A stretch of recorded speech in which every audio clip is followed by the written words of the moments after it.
Hello बच्चों, welcome to my YouTube channel Devika studies. तो बच्चों, आज की इस वीडियो में हम क्लास 12 केमिस्ट्री के लिए महत्वपूर्ण अभिक्रियाएं लेकर आए हैं और जिन्हें इंग्लिश में नेमिंग रिएक्शंस कहते हैं। तो ये अभिक्रियाएं करनी आपको क्यों ज़रूरी है? तो बच्चों, ये अभिक्रियाएं आपको एग्जाम में अच्छा स्कोर लाने में हेल्प करेंगी, क्योंकि आपको पता है कि केमिस्ट्री में सारा का सारा खेल अभिक्रियाओं का ही होता है। अगर आपकी अभिक्रियाएं ठीक है तो इसमें एग्जामिनर आपका एक भी नंबर काट नहीं सकते। तो आइए अब हम अपनी वीडियो को स्टार्ट करते हैं और इसमें सबसे पहली अभिक्रिया हम देखेंगे कौन सी है। तो इसमें सबसे पहली अभिक्रिया है विलियमसन संश्लेषण अभिक्रिया। और इस अभिक्रिया पर जितना भी मोस्ट इम्पोर्टेंट लिखो उतना कम है, क्योंकि ये हर साल किसी ना किसी सेट में दिखी जाती है। तो क्या पता ये इस बार आप ही के सेट में हो, तो इसलिए इसे अच्छे से याद कर लेना। तो आखिर ये क्या होती है विलियमसन संश्लेषण? तो आपको इसमें सबसे पहले पता होना चाहिए कि इसमें हमारा क्या बनता है, ईथर बनता है। तो इसमें क्या बनता है, ईथर बनता है। और ईथर का सूत्र क्या होता है? ईथर का सूत्र होता है ROR। इसे कहते हैं ईथर। अब इधर भी R है, इधर भी R है। तो अब ये आया कैसे?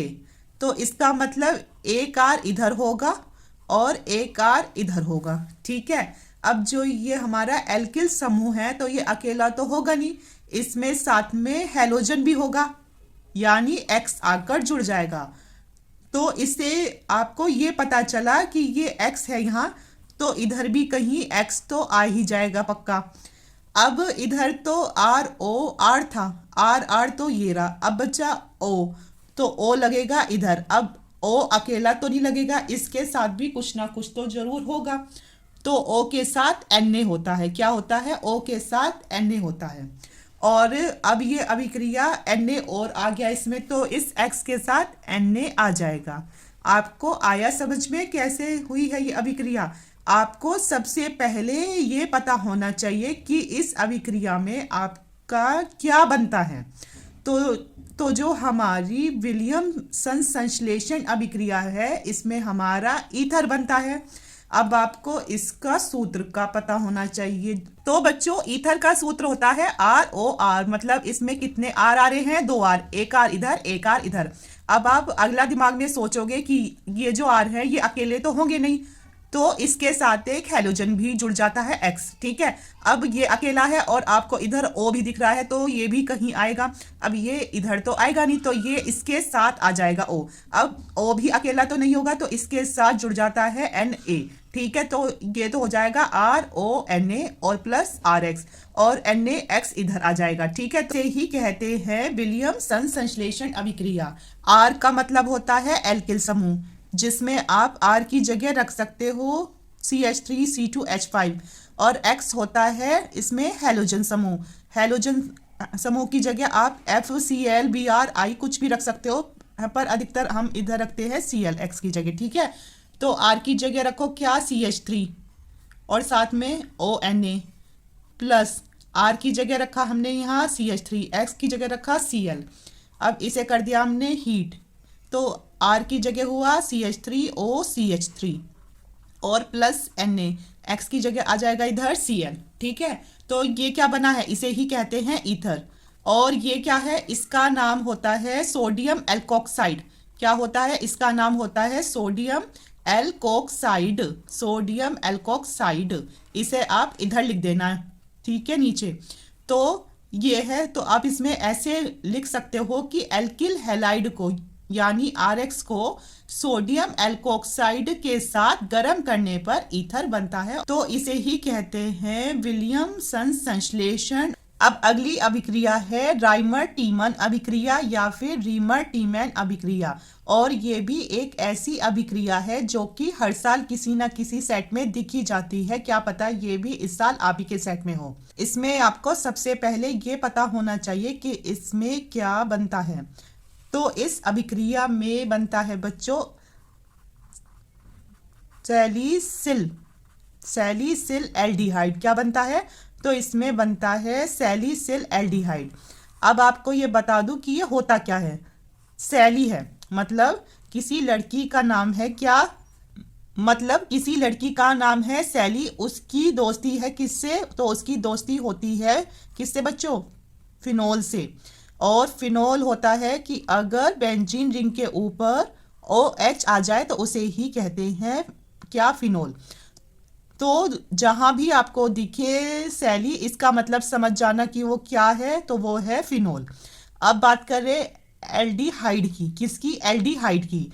तो एल्डिहाइड होता है CHO। क्या होता है एल्डिहाइड, तो एल्डिहाइड होता है बच्चों CHO। तो इसका मतलब ये है कि जो ये फिनोल है इसके साथ क्या जुड़ जाएगा, CHO, तो ये बन गया है सैलिसिल एल्डिहाइड। तो जो हमारी ये रीमर टीमैन अभिक्रिया होती है, इसमें क्या बनता है, तो इसमें बनता है सैलिसिल एल्डिहाइड। सैली का मतलब कि हमारा होता है फिनोल, एल्डिहाइड का मतलब इसमें क्या जुड़ गया, CHO। तो इसका नाम क्या है, तो इसका नाम होता है सैलिसिल सैलिसिल एल्डिहाइड। ठीक है, ये आ गया। अब ये कैसे बनेगा, अब आपको इसमें पता होना चाहिए कि ये कैसे आएगा। तो आपको इसमें यहाँ ये क्या दिख रहा है पहले, तो इसमें दिख रहा है कि इसमें एक चीज़ तो ये आ गई हमारी क्या, फिनोल। एक तो हो गया फिनोल, ठीक है। अब और क्या दिख रहा है आपको इसमें, अब इसमें दिख रहा है एल्डिहाइड। तो अगर इधर एल्डिहाइड को बनाना है तो इधर आपको कुछ ऐसा ही लेना होगा, जैसे यहाँ क्या है CHO, तो इधर ऐसा कुछ लो कि उसमें साथ में ये आ रहा हो CH, तो वो होता है क्लोरोफॉर्म में, तो ये हो जाएगा। और क्लोरोफॉर्म का सूत्र होता है CHCl3। क्या होता है, CHCl3। ठीक है, तो ये तो आ गया इसमें CH। अब O की जरूरत है, अब O का क्या किया जाए, तो इधर लगा दो क्षार यानी NaOH। क्या आ जाएगा, क्षार NaOH। तो इधर क्या बचेगा, ये तो हो गया CH हो गया, O हो गया, NaHCl3 है तो NaCl हो जाएगा, एक तो NaCl हो जाएगा। ठीक है, और इस पे कितने हैं, 3 है Cl पे, तो यहाँ Cl कितने हो गए, 3, तो Na भी कितने हो जाएंगे, 3। और अब क्या बचा, H भी 3 है, O भी 3 है। अब क्या कर सकते हैं, तो यहाँ हम कर सकते हैं 2H2O। क्या कर सकते हैं, 2H2O। O दो इसलिए लिए हैं क्योंकि एक O इधर भी तो आया है, आगे समझ में। तो ये है हमारी दूसरी एक सबसे जरूरी अभिक्रिया। इसमें क्या होता है कि इसमें हमारा बनता है सैलिसिल एल्डिहाइड। तो ये थी हमारी रीमर टीमैन अभिक्रिया, जो कि मोस्ट इंपॉर्टेंट अभिक्रिया है, आपको भी पता है। और अगर ऐसे इसको ट्रिक के साथ करोगे तो आप आसानी से एग्जाम में इसे कर पाओगे। ठीक है, बस आपको इतना पता होना चाहिए कि कौन सी अभिक्रिया में क्या प्राप्त होता है, फिर उससे आप इसे आसानी से कर सकोगे। अब बच्चों तीसरी मोस्ट इंपॉर्टेंट अभिक्रिया है श्मिट अभिक्रिया। तो इसमें क्या प्राप्त होता है, तो इसमें एमीन प्राप्त होता है। क्या प्राप्त होता है, इसमें एमीन प्राप्त होता है, जिसका सूत्र होता है NH2 और इसके आगे लग जाता है R। ठीक है, तो इसमें हमें क्या मिलता है, इसमें हमें क्या मिलेगा, इसमें हमें एमीन मिलता है। क्या मिलता है, एमीन। एमीन का सूत्र है NH2, R लग जाता है आगे, तो हम ले लेंगे R की जगह क्या, इसमें लेंगे हम R की जगह CH3, तो ये बन जाएगा क्या, CH3NH2। तो इसका नाम होता है मेथिल एमीन।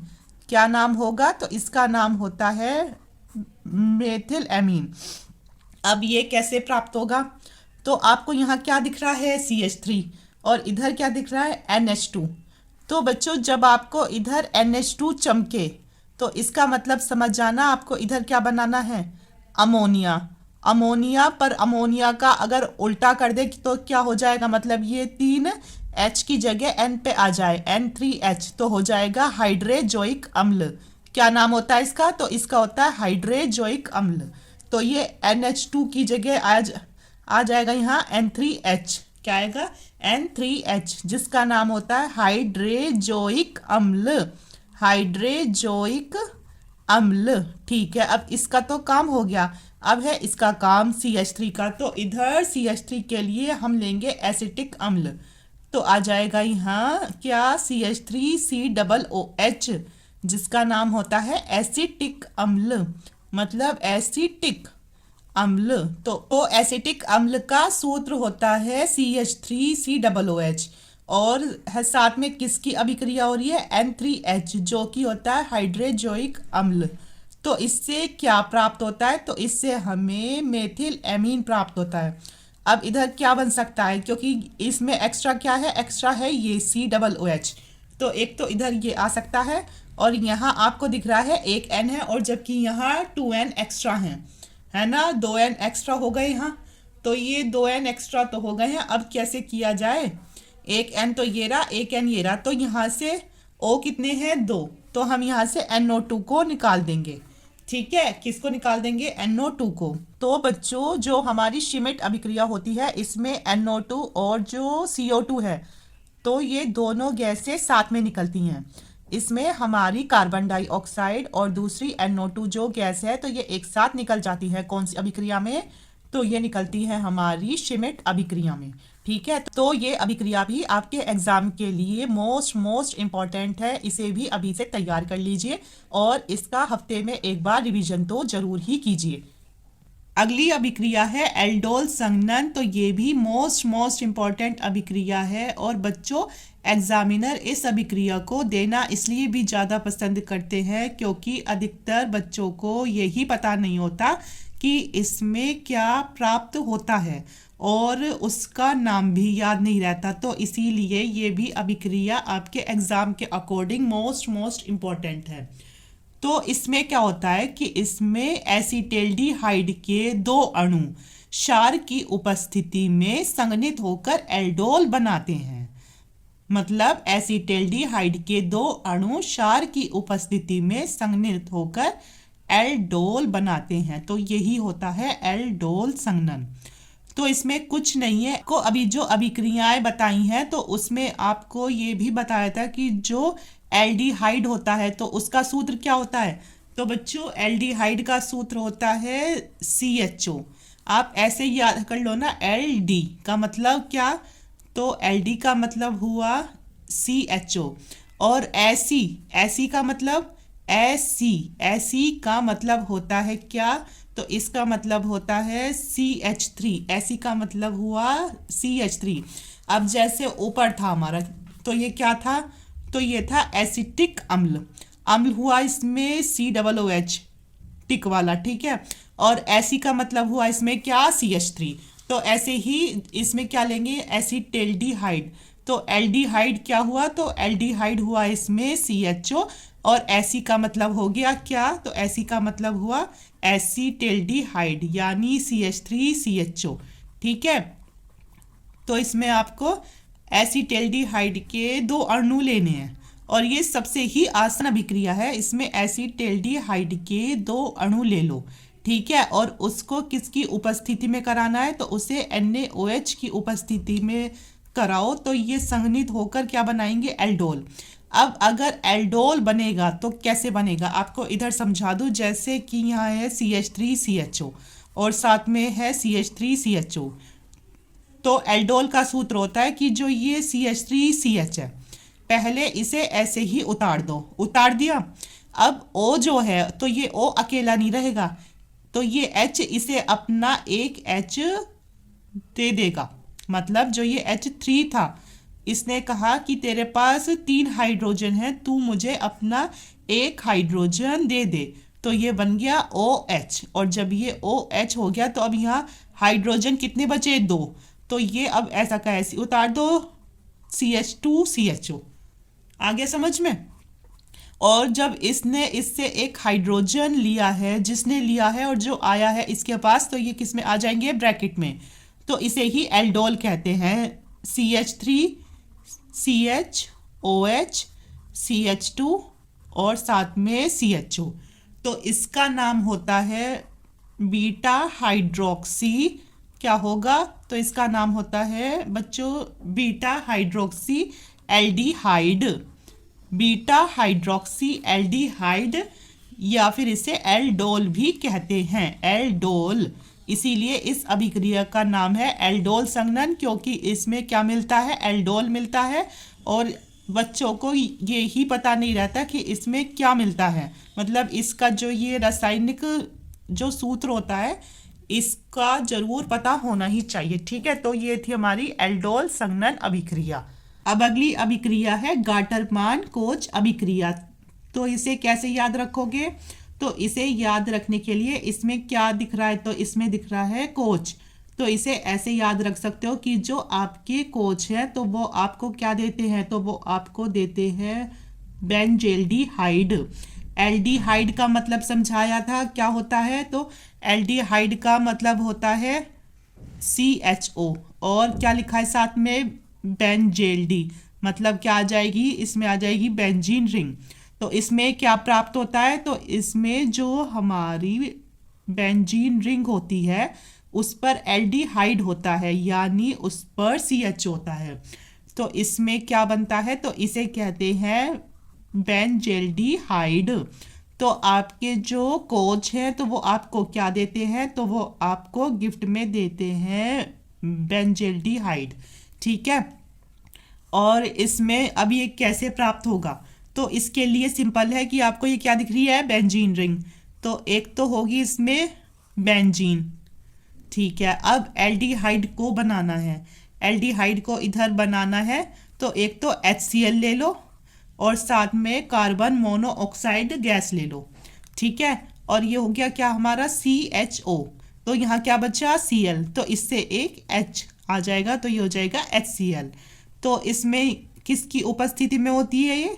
तो ये होती है निर्जल AlCl3 की उपस्थिति में अभिक्रिया। ठीक है। तो बच्चों गाटरमान कोच अभिक्रिया क्या होती है?